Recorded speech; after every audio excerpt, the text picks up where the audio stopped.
My name's Kevin, and about 3.5–4 years ago, my friend Mike Donahue invited me to go to youth group. I didn't know how I felt about it at first, but I thought I'd check it out, and we went and started playing games and stuff, and I thought it was great. I learned a little bit about Jesus, but never really accepted him for a few years. But I would keep going to camps and youth group, just to like hang out kind of. And then one year at fall retreat in 2011, almost 2 years ago, I accepted Jesus into my heart. And I remember the moment it happened, I was like filled with this relief. It just washed over me. And I could actually legitimately feel it, a difference. And since then, it's just been incredible. Like, I know I have like a relief all the time that in the back of my mind, even if I screw up in a day, that in the end of the day, Jesus forgives me and loves me, because he's the most powerful God there is, and he's just there for you no matter what, even if you had a bad day.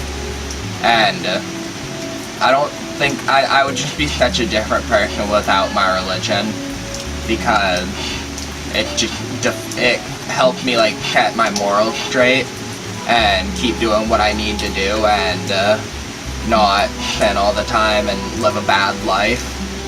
And it's just beautiful how at the end of the day I know that no matter what I do, whether it's skateboarding or playing frisbee or acting or just hanging out with friends, I can do it to glorify God. I'm Fig, otherwise known as Tristan, I guess. And I didn't really grow up in a Christian home. I'm the child of divorced parents, so it's always hard, like, because you get people that, like, you get one side of your family that doesn't like the other side, and it's really hard to choose. But for my entire like early childhood, I bounced between houses, and eventually, my aunt invited me to go to vacation Bible school when I was like 5, and I went, and that's where I really got my first taste of like what God was and stuff. And I don't really remember how it felt because I was really little, but about when I was 13, my mom invited me to go to the Cape Elizabeth Church, which is where my aunt took me at first. And I got reacquainted with Melody and John Twitchell, and they really first showed me how living with God was different than the way I was living. And so that year, my youth pastor, his name was Alan Cratch. He moved to Pennsylvania a couple years later, but he invited me to go to teen camp, and I did, and that's where I accepted Jesus. And at first, I was like, there's something different, I just don't know what it is. And I got home and I told my mom. My mom was like, that's huge, and I didn't understand like why it was such a big deal. I mean, at first I was like, it's my personal beliefs. I don't know why everyone's like going crazy over it, but I continued to stay like that. I kept going to the Cape Church, but later on that year at snow camp, this kid named Joey Butch, who just recently moved back to Kentucky, invited me to go to the South Portland Church youth group because I was the only kid at the Cape Church. And I did, and I kept going to church at Cape and going to youth group in South Portland. And, slowly I kind of drifted away from the Cape Church after Alan moved. And I became kind of like a full-time member of the South Portland Church. And, I started going to church there, going to youth group there. And,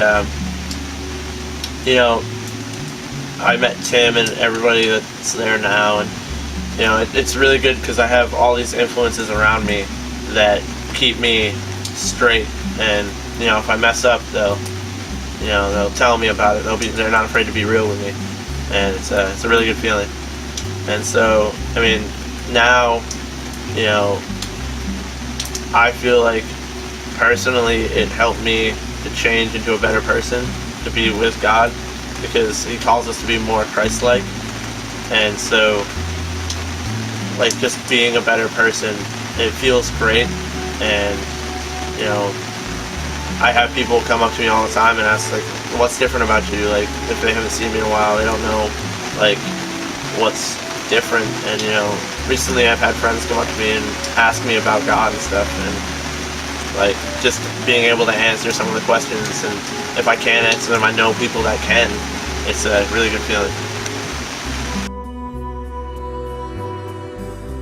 For anyone thinking about maybe giving their life to God, my only advice is that you should just go for it, and you will end up happy because there is a God who loves us.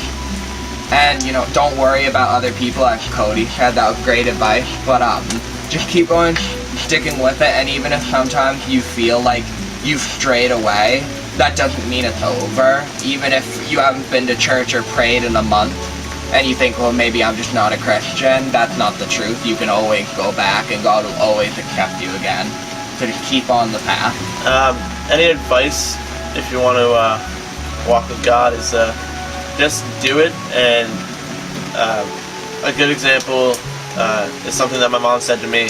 It has nothing to pertain to God, but she told me that if I want to go to college, go for something that I love. And if you're gonna follow God, like, do it because you want to, not because someone else is telling you to. Like, it's got to be something that you want to do personally, and like, God's always gonna be there. He's not gonna force it on you, but that's what makes it a loving relationship, is because you're choosing to love Him back for Him loving you.